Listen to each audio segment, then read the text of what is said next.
ऋषि कपूर और नीतू सिंह की शादी का रिसेप्शन राज कपूर ने लंदन में दिया था। सलमा की अम्मी को भी इसमें बुलाया गया था। बॉलीवुड के भी कई दिग्गज निर्माता निर्देशक भी इस रिसेप्शन में हिस्सा लेने मुंबई से आए थे। इनमें B.R. चोपड़ा भी थे। फिल्मी पार्टियों में अक्सर निर्माता निर्देशक अपनी फिल्मों की चर्चा करते हैं, नए चेहरे की तलाश में रहते हैं। बातों ही बातों में राज कपूर ने कहा कि वे अपनी फिल्म हिना के लिए एक पाकिस्तानी अभिनेत्री की तलाश में हैं।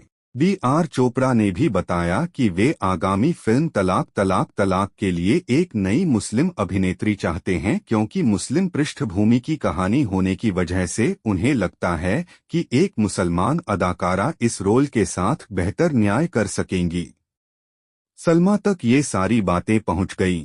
राज कपूर ने हिना की बजाय दूसरी फिल्म शुरू कर दी तो B.R. चोपड़ा की फिल्म हासिल करने के लिए सलमा मुंबई आ पहुंची। गोरी चिट्टी, बिल्लौरी आंखों वाली तथा मुस्लिम होने के साथ साथ कपूर खानदान के नजदीक होने का फायदा भी सलमा को मिला और B.R. चोपड़ा ने उन्हें तलाक तलाक तलाक की हीरोइन बना दिया, जो बाद में फिल्म निकाह नाम से रिलीज हुई। चूंकि फिल्म नायिका प्रधान थी, इसलिए स्टार कलाकार की बजाय दीपक पाराशर और राज बब्बर जैसे युवा अभिनेताओं ने सलमा के साथ काम किया। अभिनय के साथ साथ सलमा गायन में भी पारंगत है। उनका एल्बम जब निकाह के संगीतकार रवि ने सुना तो उन्होंने सलमा से गवाने का भी निर्णय लिया। सुरैया नूरजहां के बाद सलमा ने अपने गाने खुद गाए।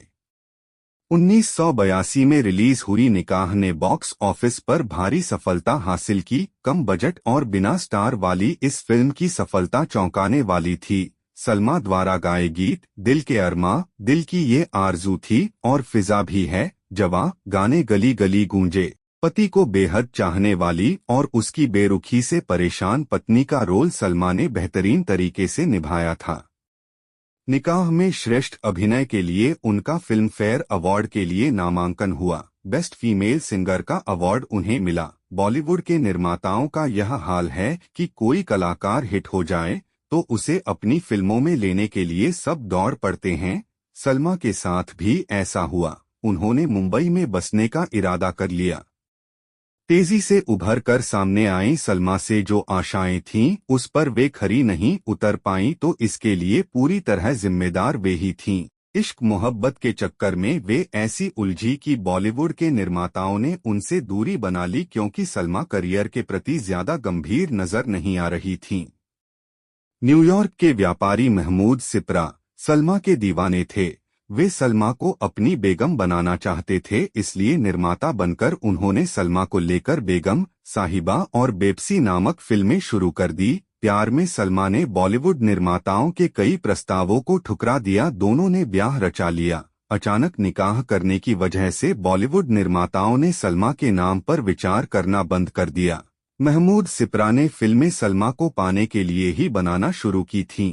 फिल्में आधी भी बन नहीं पाई थीं कि इश्क का बुखार उतर गया और वे अलग हो गए।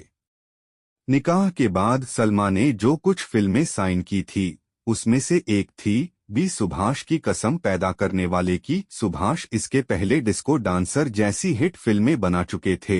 निकाह की भूमिका के एकदम विपरीत रोल उन्होंने इस फिल्म में निभाया। सलमा ने इस फिल्म में गाने भी गाए और पाश्चात्य स्टाइल में मिथुन के साथ डांस भी किया, जिनमें वे एकदम मिसफिट नजर आईं। उनका अभिनय भी बुरा था। फिल्म ऊंचे लोग और सलमा बुरी तरह फ्लॉप रहीं। इन फिल्मों में उनके अभिनय की कलई भी खुल गई। वे सीमित भूमिकाओं के लिए ही उपयुक्त माने जाने लगी। उनकी आवाज सिर्फ उन पर ही सूट होती थी, लिहाजा फिल्मी गायन में भी उनका दायरा सीमित था। सलमा आगा को वन फिल्म वंडर कहा जाने लगा। इसी बीच सलमा ने जावेद शेख से शादी कर कुछ पाकिस्तानी फिल्में साइन कर ली। सलमा अपने करियर को ठीक से प्लान नहीं कर पाईं। कभी वे भारत में होती तो कभी पाकिस्तान में, और बीच बीच में शादी और तलाक का दौर भी चलता रहा। इसका असर उनके करियर पर पड़ना ही था। बॉलीवुड में अपने फिसलते करियर को संभालने के लिए उन्होंने जंगल की बेटी नामक सी ग्रेड फिल्म भी की, जिसमें उन्होंने अंग प्रदर्शन भी किया, लेकिन तब तक बहुत देर हो चुकी थी। इक्का दुक्का फिल्मों में वे कभी कभी दिखती रहीं। 1962 को कराची में जन्मी सलमा हिंदी सिनेमा में बिजली की तरह चकमी जरूर, मगर उनका करियर छोटा रहा। निकाह फिल्म का गाना सलमा के जीवन पर फिट है, दिल के अरमा आंसुओं में बह गए।